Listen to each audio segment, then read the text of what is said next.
പോകുന്നവര് തുടങ്ങുകയാണ്. അപ്പൊ അത്തരത്തില് നെറ്റിനെ പ്രധാനമായും കേന്ദ്രീകരിച്ചുകൊണ്ട് മുൻകാല ചോദ്യങ്ങളെ നമ്മൾ ഇന്നൊന്ന് വിലയിരുത്തുകയാണ്. ഈ നെറ്റ് എക്സാമിന് വന്നിട്ടുള്ള ചോദ്യങ്ങൾ തന്നെയാണ് മിക്കതും സെറ്റിനും HSTക്കും ഒക്കെ വന്ന് കാണുന്നത്. അപ്പൊ അത്തരത്തില് എല്ലാ പരീക്ഷകളിലും നെറ്റ്, സെറ്റ്, HST തുടങ്ങിയ പരീക്ഷകളില് ആവർത്തിച്ച് വന്നിട്ടുള്ള ഏതാനും ചോദ്യങ്ങളും അതിനോട് അനുബന്ധിച്ച് വരുന്ന കാര്യങ്ങളുമാണ് നമ്മൾ ഇന്ന് ഡിസ്കസ് ചെയ്യുന്നത്. അപ്പൊ ഇന്നത്തെ ക്ലാസ്സിലേക്ക് ഏറ്റവും സ്നേഹത്തോടു കൂടി എല്ലാവരെയും സ്വാഗതം ചെയ്യുകയാണ്. നമുക്ക് സ്ക്രീനിൽ നിങ്ങൾക്ക് ചോദ്യം കാണുന്നുണ്ടാവും അല്ലെ? അപ്പൊ അതില് ആദ്യത്തെ ചോദ്യം, മലയാളം ഉൾപ്പെട്ട ദ്രാവിഡ ഭാഷകളുടെ കക്ഷ്യ. മലയാളം ഉൾപ്പെട്ട ദ്രാവിഡ ഭാഷകളുടെ കക്ഷ്യ. ഓപ്ഷൻ എ പ്രാകൃത കക്ഷ്യ, ബി സംശ്ലിഷ്ട കക്ഷ്യ, സി വൈകൃതിത കക്ഷ്യ. ഇതില് എന്താണ് ചോദിച്ചിട്ടുള്ളത്?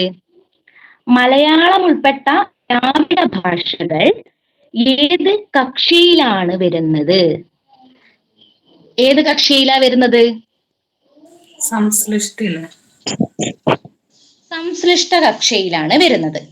അപ്പൊ നമുക്ക് ഇതിനോടനുബന്ധിച്ച് ഈ കക്ഷ്യ വിഭജനത്തിന്റെ രീതിയിലുള്ള മറ്റൊരു ചോദ്യവും കൂടി ഉണ്ട്. ആ ചോദ്യവും കൂടി കണ്ടതിന് ശേഷം എന്താണ് കക്ഷ്യ വിഭജനം എന്ന് നോക്കാം. പക്ഷെ രണ്ടാമത്തെ സ്ലൈഡ് ഒന്ന് കാണിക്കുവോ? അവിടെ ഒരു ചേരുംപടി ചേർക്കാൻ ഉള്ള ഒരു ചോദ്യമുണ്ട്. ശരിയായ പട്ടിക ഏത്? പട്ടിക 1, 2 എന്ന് കൊടുത്തിട്ടുണ്ട്.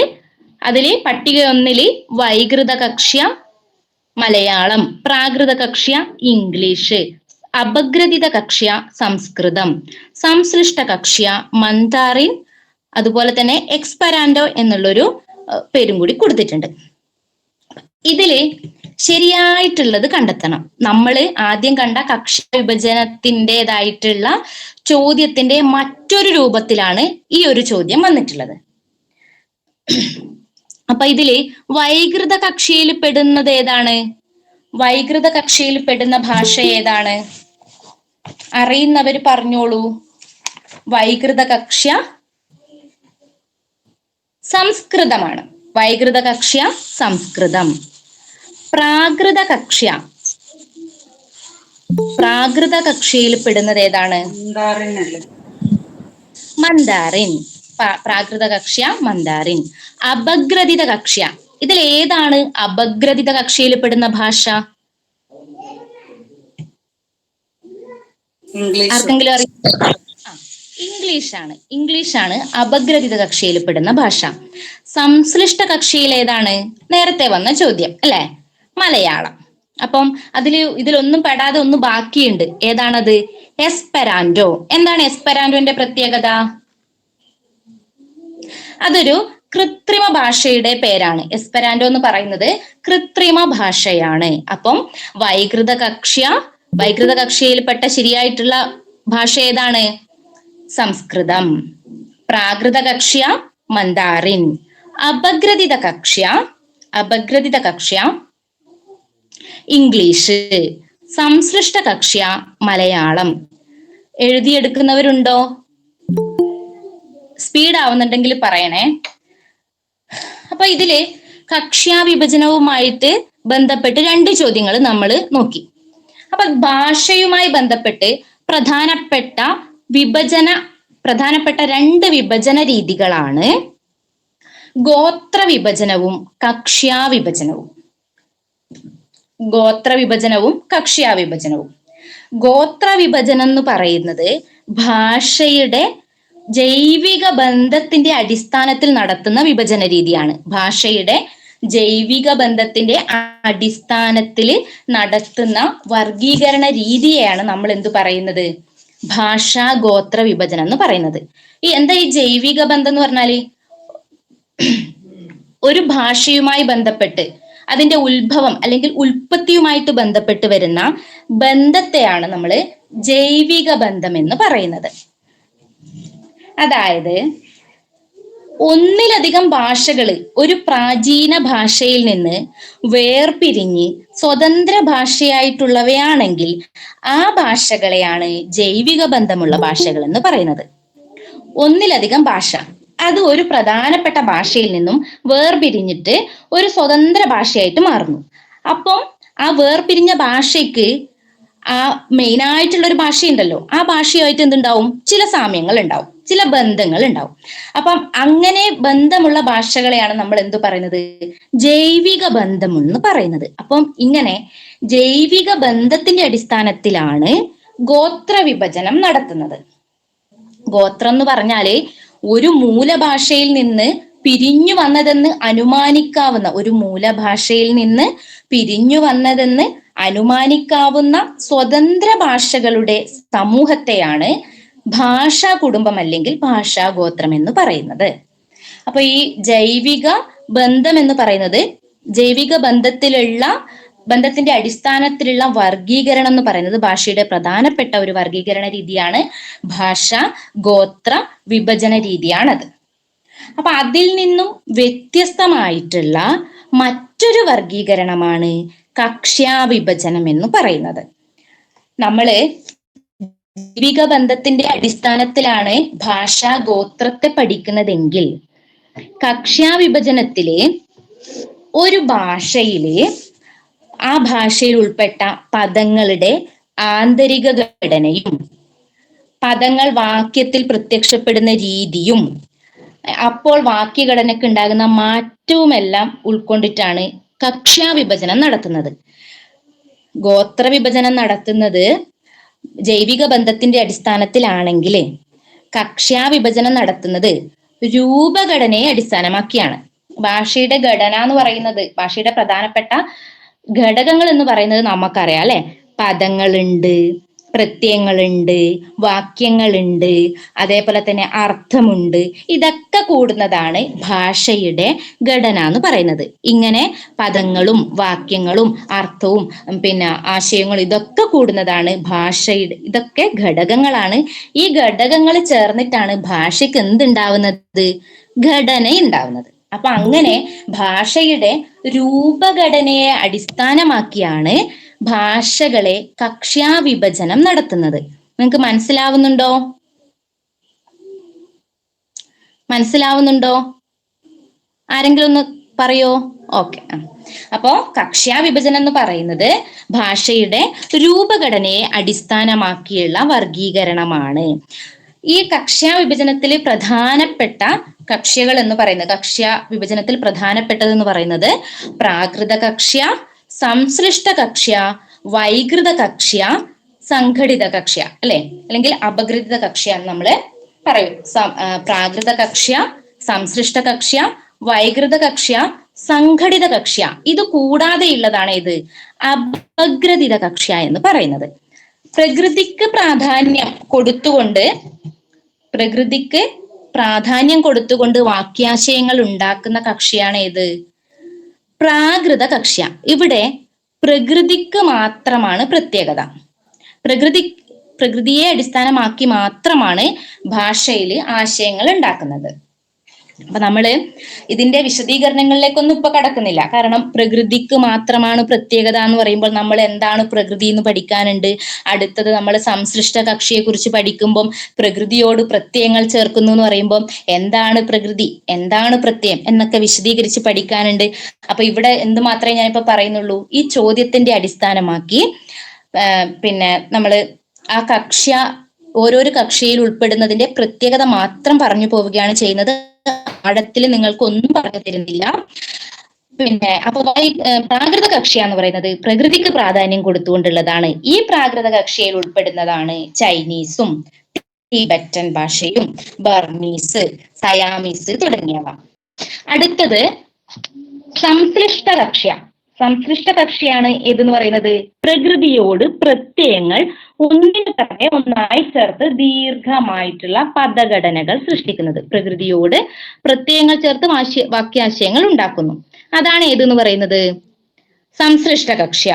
സംശ്ലിഷ്ട കക്ഷിക്ക് ഉദാഹരണം ഏതാണ്? മലയാളവും ടർക്കിഷും. മനസ്സിലാവുന്നുണ്ടല്ലോ അല്ലെ? പ്രകൃതിയോട് പ്രത്യയങ്ങൾ ഒന്നിനു പുറകെ ഒന്നായി ചേർത്തിട്ട് വാക്യാശയങ്ങൾ ഉണ്ടാക്കുന്നതാണ് ഏതെന്ന് പറയുന്നത് സംശ്ലിഷ്ട കക്ഷിയുടെ പ്രത്യേകത എന്ന് പറയുന്നത്. അത്തരത്തിലുള്ള പ്രത്യേകതയുള്ള ഭാഷയാണ് മലയാളം, ടർക്കിഷ് തുടങ്ങിയവ. പിന്നെയുള്ളത് വൈകൃത കക്ഷ്യ. വൈകൃത കക്ഷിക്ക് ഉദാഹരണമായിട്ട് നമ്മൾ എന്തു പറഞ്ഞു? സംസ്കൃതം എന്ന് പറഞ്ഞു.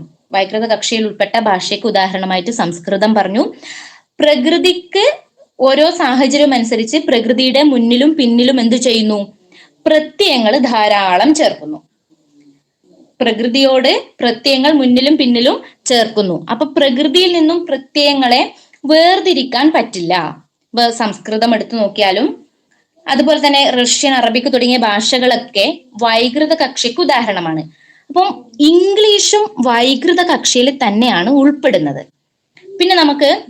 പിന്നെ എന്താണ് ഈ വൈകൃത കക്ഷിയിലുള്ള ഭാഷകള് അതിന്റെ വളർച്ചാഘട്ടത്തിൽ കാണിക്കുന്ന സ്വഭാവത്തെ ആണ് എന്ത് പറയുന്നത്? അപഗ്രഥിത കക്ഷിയാന്ന് പറയുന്നത്. ഈ വൈകൃത കക്ഷിയിലുള്ള ഭാഷകള്, ഓരോ ഭാഷയും എപ്പോഴും ഒരുപോലെയാണോ ഉണ്ടാവുന്നത്? അല്ല, അതിന് ഓരോ കാലം കഴിയുമ്പോഴേക്കും മാറ്റങ്ങൾ വന്നുകൊണ്ടിരിക്കും അല്ലെ? അപ്പൊ അത്തരത്തില് വൈകൃത കക്ഷിയിൽ ഉൾപ്പെട്ട ഭാഷകള് അതിന്റെ വളർച്ചാഘട്ടത്തിൽ കാണിക്കുന്ന മാറ്റം, അതാണ് അതിനെയാണ് ഏത് കുറിക്കുന്നത്? അപഗ്രഥിത കക്ഷിയെ കുറിക്കുന്നത്. അപ്പൊ ഇംഗ്ലീഷ് ഇങ്ങനെ അപഗ്രഥിത കക്ഷിയ എന്ന് കാണിച്ചിട്ടുണ്ടെങ്കിൽ ഏതിലാണ് പെടുന്നത്? അപഗ്രഥിത കക്ഷിയിലാണ് പെടുന്നത്. ഇപ്പൊ ചോദ്യത്തില് ഇംഗ്ലീഷും മലയാളവും മന്ദാറിനും ഉണ്ട്. പിന്നെ അതുപോലെ അപഗ്രഥിത കക്ഷിയ എന്ന് ഇല്ല എങ്കിൽ നമ്മൾ ഇംഗ്ലീഷിനെ ഏത് കക്ഷിയിൽ ഉൾപ്പെടുത്തിക്കൊണ്ട് ചേരുംപടി ചേർക്കണം? വൈകൃത കക്ഷിയിൽ ഉൾപ്പെടുത്തിക്കൊണ്ട് ആണ് പിന്നെ എന്താണ് യോജിപ്പിക്കേണ്ടത്, ചേരുംപടി ചേർക്കേണ്ടത്. മനസ്സിലായല്ലോ? അടുത്തത് സംഘടിത കക്ഷ്യ. ഈ സംഘടിത കക്ഷ്യ എന്ന് പറയുന്നത് ഒരു വാക്യത്തെ ഒറ്റപ്പദത്തിന്റെ രൂപത്തിൽ ഉപയോഗിക്കുന്നു. ഒരു വാക്യത്തെ ഒറ്റപ്പദത്തിന്റെ രൂപത്തിൽ ഉപയോഗിക്കുന്നതാണ് സംഘടിത കക്ഷിയിൽപ്പെട്ട ഭാഷകളുടെ പ്രത്യേകത എന്ന് പറയുന്നത്. ഭാസ്ക് ഭാഷ അതിന് ഉദാഹരണമാണ്. അപ്പൊ ഇവിടെ ഇതിനു പകരം പിന്നെ സംഘടിത കക്ഷ്യ എന്നാണ് കൊടുത്തിട്ടുള്ളതെങ്കിൽ നമ്മള് അത് ഉദാഹരണമായിട്ട് ഏത് പറയണം? ഭാസ്ക് ഭാഷ എന്ന് പറയണം അല്ലെ? ഭാസ്ക് ഭാഷയാണ് സംഘടിത കക്ഷിക്ക് ഉദാഹരണമായിട്ട് വരുന്ന അല്ലെങ്കിൽ സംഘടിത കക്ഷിയിൽ ഉൾപ്പെട്ട ഭാഷ എന്ന് പറയുന്നത്. നമ്മള് പ്രകൃതിക്ക് പ്രാധാന്യമുള്ള കക്ഷ്യ, പ്രാകൃത കക്ഷ്യ എന്ന് പഠിച്ചു. വൈകൃത കക്ഷ്യ എന്ന് പറയുന്നത് പ്രകൃതിക്ക് മുന്നിലും പിന്നിലും പ്രത്യയങ്ങൾ ചേർത്ത് പ്രകൃതിയെ ഭിന്ന സാഹചര്യങ്ങളിൽ വൈകൃതമാക്കുന്നതാണ്. സംസ്കൃതമൊക്കെ അതിന് ഉദാഹരണമായിട്ട് പറഞ്ഞു. പ്രാകൃതത്തിന് ഉദാഹരണം എന്ന് പറയുന്നത് ചൈനീസ് ആണെന്ന് പറഞ്ഞു. അപഗ്രഥിത കക്ഷിക്ക് ഉദാഹരണം ഇംഗ്ലീഷ് ആണ്. അത് വൈകൃത കക്ഷിയിലെ ഭാഷകൾ അതിന്റെ വളർച്ചാ ഘട്ടത്തിൽ കാണിക്കുന്ന പ്രത്യേകതകൾ ഉൾപ്പെടുന്നതാണ് വൈകൃത കക്ഷി അപഗ്രഥിത കക്ഷിയിലെ ഭാഷകൾ എന്ന് പറയുന്നത്. സംശ്ലിഷ്ട കക്ഷ്യ എന്ന് പറയുന്നത് പ്രകൃതിയോട് പ്രത്യയങ്ങൾ ചേർത്തിട്ട് എന്ത് ചെയ്യുന്നു? വാക്യങ്ങൾ അല്ലെങ്കിൽ പദരൂപ ഘടനകൾ സൃഷ്ടിക്കുന്നു. അതിന് ഉദാഹരണമാണ് മലയാളം എന്ന് പറയുന്ന ഭാഷ. അപ്പൊ ഇതില് പിന്നെ മനസ്സിലായിട്ടുണ്ടാവുമെന്ന് വിചാരിക്കുന്നു. ഒന്നും കൂടി പറയണോ? അടുത്ത ചോദ്യത്തിലേക്ക് പോവാന്നാല് പക്ഷേ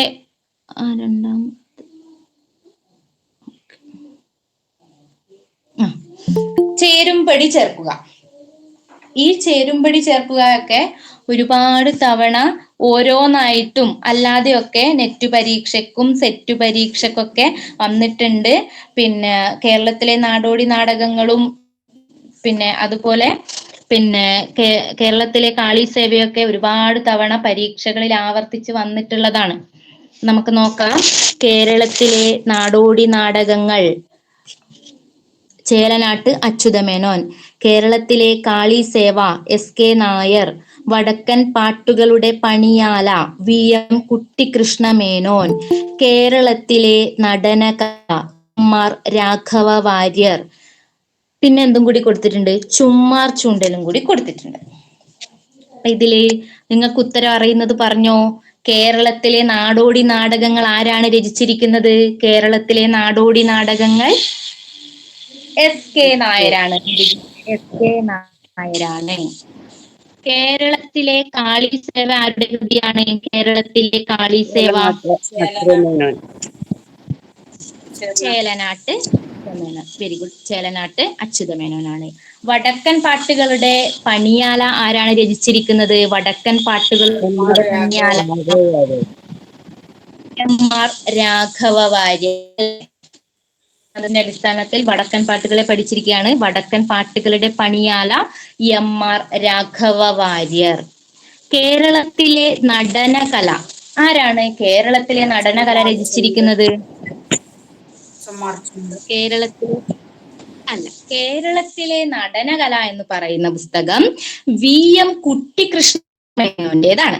അപ്പൊ ഇങ്ങനെ നിങ്ങളെ കൺഫ്യൂസ് ചെയ്യിക്കാനാണ് പിന്നെ പട്ടിക 1 4 പുസ്തകങ്ങളുടെ പേരും ഇപ്പുറം എന്തും തന്നിരിക്കുന്നത്? 5 എഴുത്തുകാരുടെ പേരും തന്നിരിക്കുന്നത് അല്ലെ. അപ്പൊ കേരളത്തിലെ നടനകല എന്ന് പറയുന്നത് വി.എം. കുട്ടിക്കൃഷ്ണമേനോൻ രചിച്ച പുസ്തകമാണ്. കേരളത്തിലെ നടനകല വി.എം. കുട്ടിക്കൃഷ്ണമേനോൻ. കേരളത്തിലെ നടനകല വി.എം. കുട്ടിക്കൃഷ്ണമേനോൻ. ഇനി ചുമ്മാർ ചുണ്ടലിന്റെ പ്രധാനപ്പെട്ട ഒരു ഫോക്ലോറുമായി ബന്ധപ്പെട്ട് പ്രധാനപ്പെട്ട ഒരു പുസ്തകമുണ്ട്, മുടിയേറ്റ്. ചുമ്മാർ ചൂണ്ടൽ, മുടിയേറ്റ്. നിങ്ങൾ എഴുതിയെടുക്കുന്നവരുണ്ടെങ്കിൽ സ്പീഡ് കൂടി പോകുന്നുണ്ടെങ്കിൽ പറയണം. ചുമ്മാർ ചൂണ്ടലിൻ്റെതാണ് മുടിയേറ്റ്. ആരോ ഉത്തരം പറഞ്ഞിട്ടുണ്ട്, വെരി ഗുഡ്. അപ്പം കേരളത്തിലെ നാടോടി നാടകങ്ങൾ എസ്.കെ. നായർ, കേരളത്തിലെ കാളിസേവ ചേലനാട്ട് അച്യുതമേനോൻ, വടക്കൻ പാട്ടുകളുടെ പണിയാല എം.ആർ. രാഘവ വാര്യർ, കേരളത്തിലെ നടനകല വി.എം. കുട്ടിക്കൃഷ്ണമേനോൻ. ചുമ്മാർ ചൂണ്ടൽ രചിച്ചതാണ് മുടിയേറ്റ്. മുടിയേറ്റ്. ഇപ്പൊ ഫോക്ലോർ ഗ്രന്ഥങ്ങൾ ഒരുപാട്, ഇങ്ങനെ ഫോക്ലോറുമായി ബന്ധപ്പെട്ട ഒരുപാട് പുസ്തകങ്ങൾ ഇങ്ങനെ എല്ലാ മിക്ക പരീക്ഷകളിലും ആവർത്തിച്ച് ചോദിച്ചിട്ടുണ്ട്. നിങ്ങൾ ക്വസ്റ്റ്യൻ പേപ്പറെല്ലാം എടുത്ത് ഒന്ന് പരിശോധിച്ചു കഴിഞ്ഞാല് മനസ്സിലാവും. ഒരുപാട് ചോദ്യങ്ങൾ ഇപ്പൊ ചേലനാട്ടിൻ്റെതാണെങ്കിലും അതേപോലെ തന്നെ കേരളത്തിലെ നാടോടി നാടകങ്ങൾ തുടങ്ങിയ കൃതികള് ഒക്കെ ചോദിക്കലുണ്ട്. പിന്നെ അതുപോലെ തെക്കൻ പാട്ട്, വടക്കൻ പാട്ട് തുടങ്ങിയവയൊക്കെ ഏതിൽ ചോദിക്കാറുണ്ട്? ഈ പറഞ്ഞ പരീക്ഷകളിലൊക്കെ ആവർത്തിച്ചിട്ട് ചോദ്യങ്ങൾ വന്നിട്ടുണ്ട്.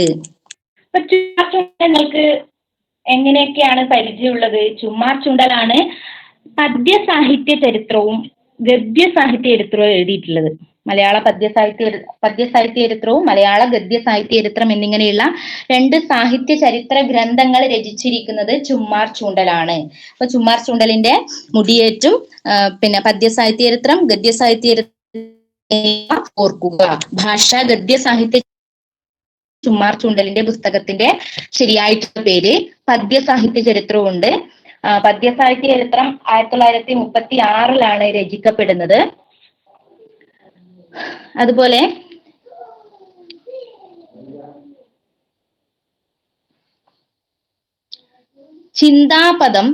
ചിന്താപദം എന്നുള്ളൊരു പുസ്തകം ചുമ്മാർ ചൂണ്ടലിൻ്റെതായിട്ടുണ്ട്. പ്രധാനപ്പെട്ടതാണ്. പദ്യ സാഹിത്യ ചരിത്രം, ഗദ്യ സാഹിത്യ ചരിത്രമുണ്ട്, ഭാഷാ ഗദ്യ സാഹിത്യ ചരിത്രമുണ്ട്, മുടിയേറ്റുണ്ട്. അപ്പൊ ഇതൊക്കെ ഓർത്തു വെക്കുക. നമുക്കിനി അടുത്ത ചോദ്യത്തിലേക്ക് കടക്കാം. സ്പീഡാവുന്നുണ്ടെങ്കിൽ പറയണേ. അപ്പോ അടുത്ത ചോദ്യം, മുണ്ടശ്ശേരിയുടെ കാവ്യപീഠികയുടെ പ്രസക്തി എന്ത്? മുണ്ടശ്ശേരിയുടെ കാവ്യപീഠികയുടെ പ്രസക്തി എന്ത്? മുണ്ടശ്ശേരിയുടെ അതില് ഇപ്പൊ ഈ കഴിഞ്ഞ നെറ്റിന് മുണ്ടശ്ശേരിയുടെ കൃതികൾ ചോദിച്ചിട്ടുണ്ടായിരുന്നു. ചേരുംപടി ചേർക്കാനാണ് ചോദിച്ചത്. ഓരോ കൃതിയിലും ഉൾപ്പെടുത്തിയിരിക്കുന്ന വിഷയവും അതുപോലെ തന്നെ ആ കൃതി ഏതാണെന്ന് കണ്ടെത്താനായിരുന്നു ചോദ്യം ഉണ്ടായത്. ചേരുംപടി ചേർക്കാൻ തന്നെയാണ് ചോദ്യം ഉണ്ടായിട്ടുള്ളത്. അപ്പൊ ഇവിടെ ചോദിച്ചിരിക്കുന്നത് എന്താണ്? കാവ്യപീഠികയുടെ പ്രസക്തി എന്താണ്? കാവ്യപീഠികയിൽ ഉൾക്കൊള്ളിച്ചിട്ടുള്ള വിഷയം എന്ന് പറയുന്നത് പാശ്ചാത്യ പൗരസ്ത്യ സാഹിത്യ തത്വങ്ങളുടെ സമന്വയമാണ്. നമുക്ക് എവിടെ കാണാൻ കഴിയുന്നത്? കാവ്യപീഠികയിലെ കാണാൻ വേണ്ടി കഴിയുന്നത്. പാശ്ചാത്യ പൗരസ്ത്യ സാഹിത്യ തത്വങ്ങളുടെ സമന്വയമാണ് കാവ്യപീഠികയിലുള്ളത്. ഇതില്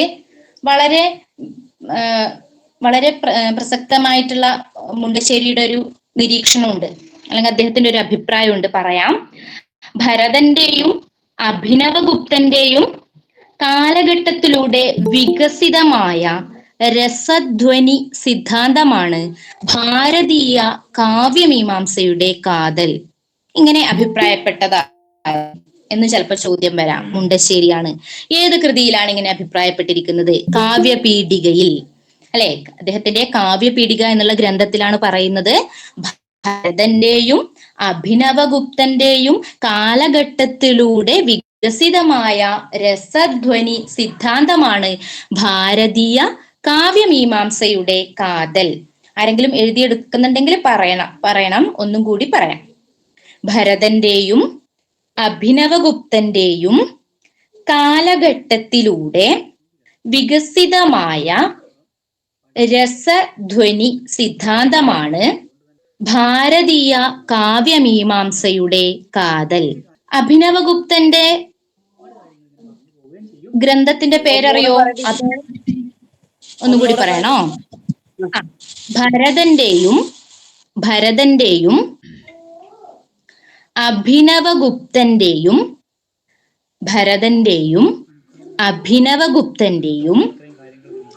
കാലഘട്ടത്തിലൂടെ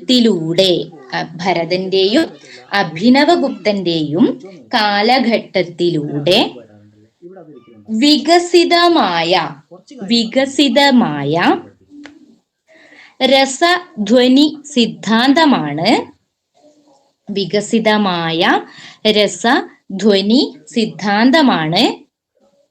രസധ്വനി സിദ്ധാന്തമാണ്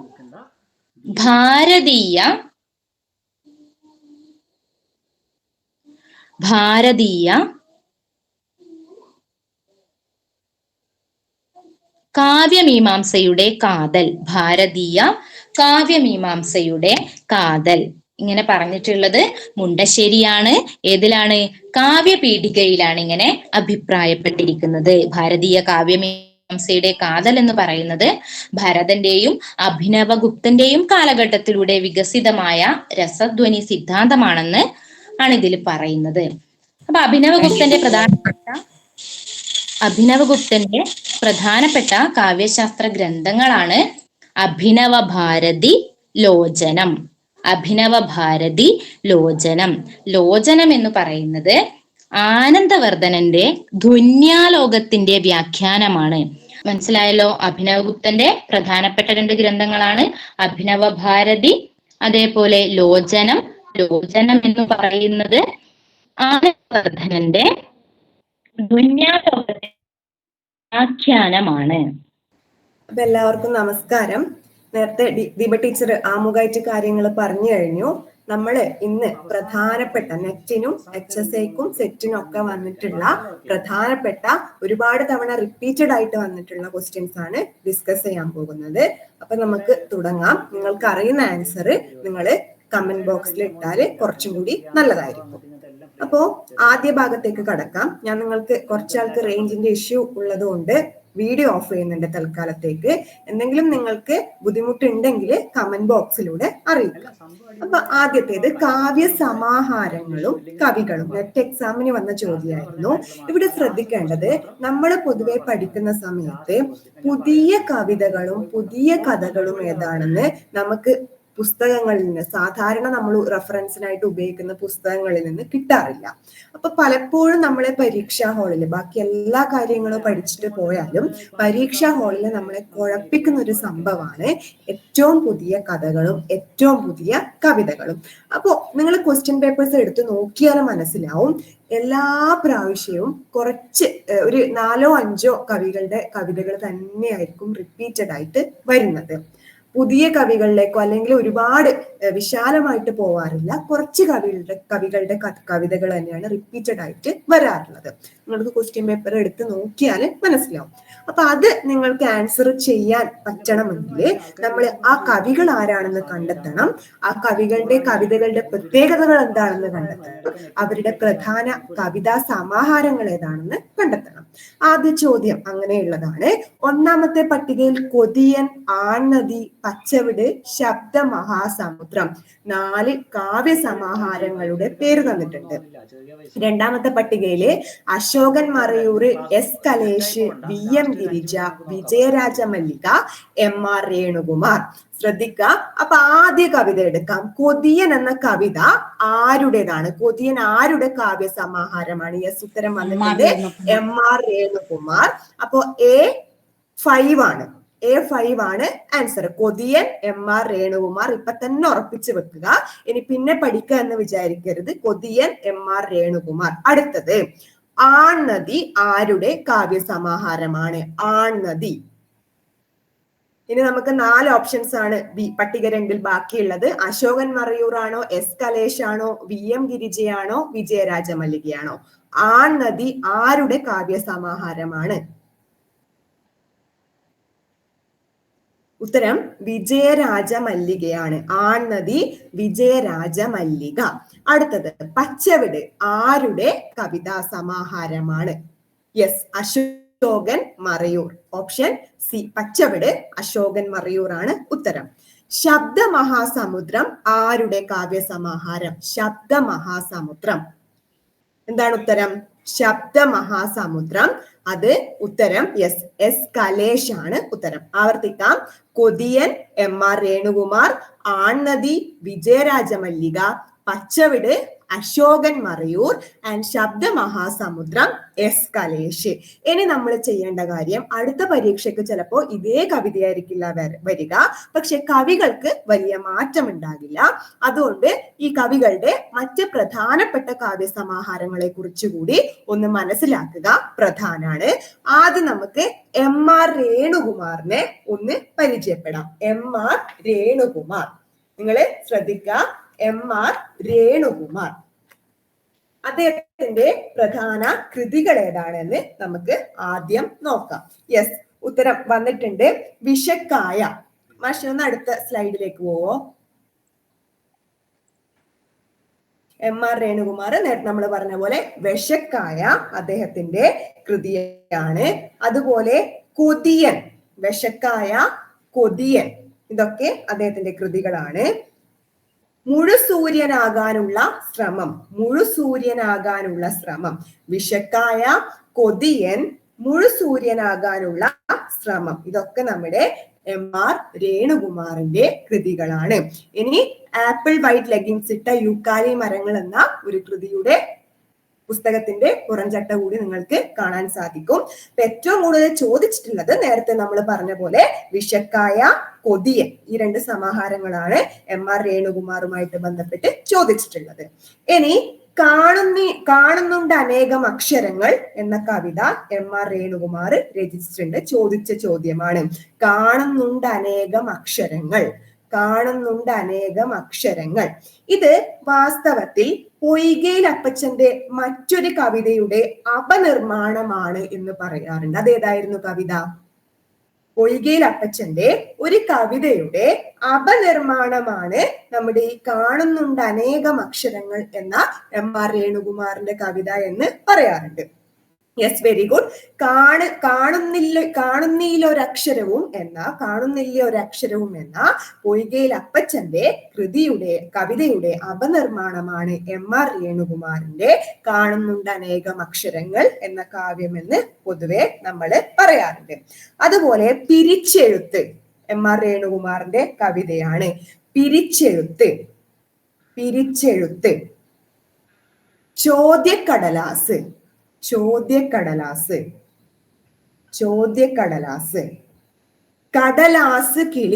കടലാസ് കിളി, ഇതൊക്കെ എം ആർ രേണുകുമാറിന്റെ പ്രധാനപ്പെട്ട കൃതികളാണ്. പൊതുവെ അദ്ദേഹം ദളിതരുടെ പ്രശ്നങ്ങളും ദളിതരുടെ ജീവിതാനുഭവങ്ങളും ഒക്കെ കൃതികളിലൂടെ ആവിഷ്കരിക്കുന്ന ഒരു പ്രധാന കവിയാണ്. ഇനി നമുക്ക് അടുത്ത കവിയിലേക്ക് പോവാം. അടുത്തത് എസ് കലേഷ് ആണ്. എസ് കലേഷ്, അല്ലെങ്കിൽ നമുക്ക് ആ ഓർഡറിൽ പോണെങ്കിൽ ആൺനദി എഴുതിയത് വിജയരാജ മല്ലികയാണ്. വിജയരാജ മല്ലികയെ കുറിച്ച് തന്നെ അടുത്തതായിട്ട് സംസാരിക്കാം. വിജയരാജ മല്ലികയുടെ പ്രധാനപ്പെട്ട സമാഹാരങ്ങളുടെ പേര് എഴുതി വെക്കുക. ദൈവത്തിന്റെ മകൾ. പിന്നെ നമ്മള് പറഞ്ഞു ആൺനദി. കൂടാതെ ലിലിത്തിന് മരണമില്ല. ദൈവത്തിന്റെ മകൾ ആൺനദി, ലിലിത്തിന് മരണമില്ല, പെണ്ണായവളുടെ കവിതകൾ. ഇതൊക്കെ വിജയരാജ മല്ലികയുടെ പ്രധാന പുസ്തകങ്ങൾ, കവിതാ സമാഹാരങ്ങളാണ്. ഇനി ഇവരുടെ ആത്മകഥയുടെ പേരാണ് മല്ലികാവസന്തം. ചോദിച്ച ചോദ്യമാണ്, അടുത്ത് കഴിഞ്ഞ ഒരു പരീക്ഷയിൽ ചോദിച്ച ഒരു ചോദ്യമായിരുന്നു. അപ്പോൾ ദൈവത്തിന്റെ മകൾ, ആൺനദി, ലിലിത്തിന് മരണമില്ല, പെണ്ണായവളുടെ കവിതകൾ ഇവരുടെ കവിതാ സമാഹാരങ്ങളാണ്. മല്ലികാവസന്തം ആത്മകഥയാണ് എന്ന് ശ്രദ്ധിക്കുക. ഇനി മാഷി ഒന്നും കൂടി ആ ക്വസ്റ്റ്യന്റെ സ്ലൈഡ് ഒന്ന് കാണിക്കോ, തൊട്ട് മുന്നത്തെ ക്വസ്റ്റ്യന്റെ.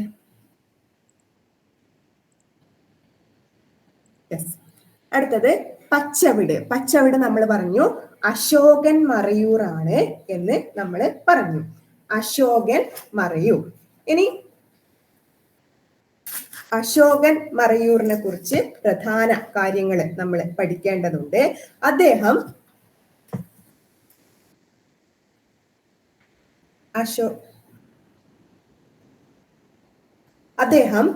മുതുവാൻ ഭാഷയിലും മലയാള ഭാഷയിലും കവിത എഴുതിയിരുന്നു. ശ്രദ്ധിക്കണം, അദ്ദേഹം മലയാളത്തിലും അദ്ദേഹത്തിന്റെ മാതൃഭാഷയായിരുന്ന മുതുവാൻ ഭാഷയിലും കവിതകൾ എഴുതിയിരുന്നു.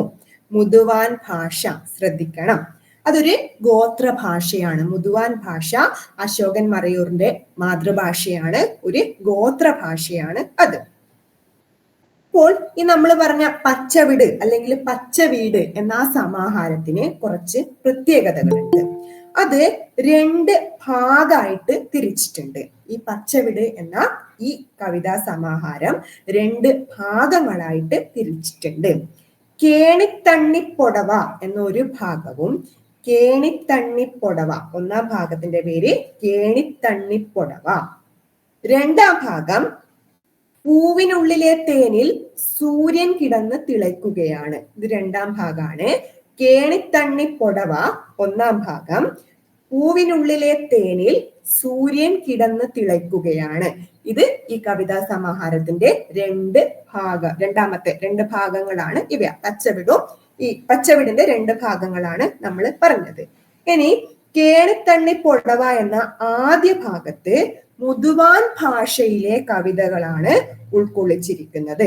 മുതുവാൻ ഭാഷയിലെ കവിതകളാണ് പ്രധാനമായിട്ടും ഉൾപ്പെടുത്തിയിരിക്കുന്നത്. അതിന്റെ ഭാഗമായിട്ട് അതിന്റെ പരിഭാഷകളും കൊടുത്തിട്ടുണ്ട്. ഇനി രണ്ടാം ഭാഗത്ത് മലയാള കവിതകളാണ്. ശ്രദ്ധിക്കുക, മുതുവാൻ ഭാഷയിലായിരുന്നു അശോകൻ മറയൂർ കവിതകൾ രചിച്ചത്. ആ പച്ചവിട് എന്ന സമാഹാരത്തിൽ 2 ഭാഗങ്ങൾ ഉണ്ടായിരുന്നു. കേണിത്തണ്ണിപ്പൊടവ എന്ന ആദ്യ ഭാഗത്ത് മുതുവാൻ ഭാഷയിലെ കവിതകളാണ് ഉൾക്കൊള്ളിച്ചിരിക്കുന്നത്. അതിന്റെ കൂടെ അതിന്റെ പരിഭാഷകളും ഉണ്ടായിരുന്നു. രണ്ടാം ഭാഗത്ത് മലയാളത്തിലെ പ്രധാന കവിതകളായിരുന്നു ഉൾക്കൊള്ളിച്ചിരിക്കുന്നത്. ഇനി അദ്ദേഹത്തിന്റെ കവിതകളെ കുറിച്ച് സച്ചിദാനന്ദൻ പറയുന്ന ഒരു കാര്യമുണ്ട്, അതുകൂടി ശ്രദ്ധിക്കുക. മലയാള കവിതയുടെ സമകാലിക ചരിത്രത്തിൽ എഴുതിയെടുക്കുക. മലയാള കവിതയുടെ സമകാലിക ചരിത്രത്തിൽ സ്നേഹസാന്ദ്രവും സൗന്ദര്യോന്മുഖവുമായ, മലയാള കവിതയുടെ സമകാലിക ചരിത്രത്തിൽ സ്നേഹസാന്ദ്രവും സൗന്ദര്യോന്മുഖവുമായ ഒരു ഹരിത കലാപത്തിന് തുടക്കം കുറിക്കുകയാണ് പച്ചവിട്. വായിക്കാം. മലയാള കവിതയുടെ സമകാലിക ചരിത്രത്തിൽ സ്നേഹസാന്ദ്രവും സൗന്ദര്യോന്മുഖവുമായ ഒരു ഹരിത കലാപത്തിന് തുടക്കം കുറിക്കുകയാണ് പച്ചവിട്. ഇത് സച്ചിദാനന്ദന്റെ അഭിപ്രായമാണ്. അദ്ദേഹത്തിന്റെ ഏറ്റവും പ്രധാന കൃതി പച്ചവിടാണ്. ഇനി അടുത്ത സ്ലൈഡ് മാഷെ.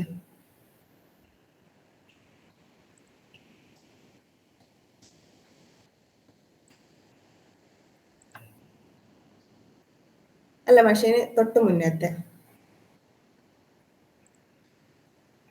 ഓക്കെ. അടുത്തത് ശബ്ദമഹാസമുദ്രം നമ്മൾ പറഞ്ഞു കഴിഞ്ഞു. അത് എഴുതിയത് S. കലേഷ് ആയിരുന്നു. S.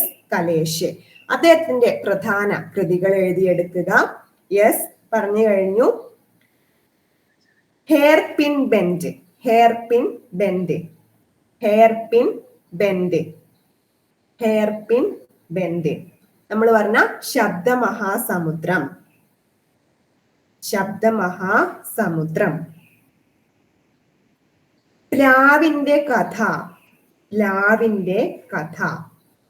പ്ലാവിന്റെ കഥ. ഇരുട്ടിൽ. ഇരുട്ടിൽ. ഇതൊക്കെ എസ്കലേഷന്റെ പ്രധാന കൃതികളാണ്. എല്ലാ കൃതികളും നമുക്ക് ഉൾക്കൊള്ളിക്കാൻ പറ്റില്ല, സമയപരിമിതിയുണ്ട്. പ്രധാന കൃതികൾ ഇവയാണ് എന്ന് ഓർത്തു വെക്കുക. ഇനി നേരത്തെ ദീപ ടീച്ചർ ക്ലാസ്സിൽ പറഞ്ഞതുപോലെ തന്നെ ഈ മാച്ച് ദ ഫോളോയിങ് ടൈപ്പ് ചോദ്യം വരുന്ന സമയത്ത് രണ്ടാമത്തെ പട്ടികയിൽ 5 ഓപ്ഷൻ ആണ് ഇവിടെ തന്നിട്ടുള്ളത്, നമ്മളെ കൺഫ്യൂസ് ചെയ്യിക്കാൻ. അപ്പൊ ഇനി ഒരാൾ അതിൽ ബാക്കിയുണ്ട്, അത് VM ഗിരിജയാണ്. VM ഗിരിജയെ കുറിച്ചും ഒന്ന് പരിചയപ്പെടാം. പ്രധാന കാര്യങ്ങൾ മനസ്സിലാക്കിയാൽ നല്ലതായിരിക്കും. അതില് അവരുടെ കവിതാ സമാഹാരങ്ങള് പ്രണയം ഒരാൽബം. പ്രണയം ഒരാൽബം ചോദിച്ചിട്ടുണ്ട്, കുറച്ചു മുന്നേ ഒരു പരീക്ഷയിൽ ചോദിച്ചിട്ടുണ്ടായിരുന്നു. പ്രണയം ഒരാൽബം, VM ഗിരിജ. പ്രണയം ഒരാൽബം. ജീവജലം. ജീവജലം. ജീവജലം. ജീവജലം. പെണ്ണുങ്ങൾ കാണാത്ത പാതിരാ നേരങ്ങൾ. പെണ്ണുങ്ങൾ കാണാത്ത പാതിരാ നേരങ്ങൾ. ഇനി അവര് കുട്ടികൾക്ക് വേണ്ടി രചിച്ച കവിതകളാണ് പാവയൂണ് എന്ന സമാഹാരത്തിലുള്ളത്. പാവയൂണ്, VM ഗിരിജ. അതുപോലെ അവര് കുട്ടികൾക്ക് വേണ്ടി രചിച്ച നാടോടി കഥകളുടെ സമാഹാരമാണ് ഒരിടത്തൊരിടത്ത്. ശ്രദ്ധിക്കുക, പ്രണയം ഒരാൽബം, ജീവജലം, പെണ്ണുങ്ങൾ കാണാത്ത പാതിരാ നേരങ്ങൾ, ഇവ VM ഗിരിജയുടെ കവിതാ സമാഹാരങ്ങളാണ്. കുട്ടികൾക്കുള്ള കവിതകളാണ് പാവയൂണ്.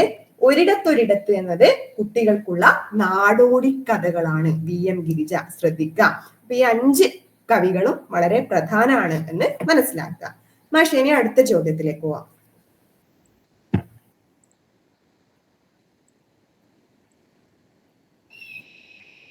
ചേരുംപടി ചേർക്കുക എന്ന ചോദ്യം തന്നെയാണ് ഇവിടെ. നാടകരൂപ ചർച്ച. നാടകരൂപ ചർച്ച ആരാണ് എഴുതിയത്? കമന്റ് ബോക്സിൽ ഇടുക ആരെങ്കിലും. നാടകരൂപ ചർച്ച, അങ്ങനെയാണ് പുസ്തകത്തിന്റെ പേര്. ഒരു സ്പെല്ലിംഗ് മിസ്റ്റേക്ക് ക്വസ്റ്റ്യനിലുണ്ട്, പ്രീവിയസ് ആണിത്. നാടകരൂപ ചർച്ച. യെസ്, ഓപ്ഷൻ 4 കാട്ടുമാടം നാരായണനാണ് നാടകരൂപ ചർച്ച എഴുതിയത്. അടുത്തത് നാടകം കണ്ണിന്റെ കല. നാടകം കണ്ണിന്റെ കല ആരാണ് എഴുതിയത്? നാടകം കണ്ണിന്റെ കല. യെസ്, TP സുകുമാരനാണ് നാടകം കണ്ണിന്റെ കല എഴുതിയത്. രംഗഭാഷ ആരാണ് എഴുതിയത്? രംഗഭാഷ.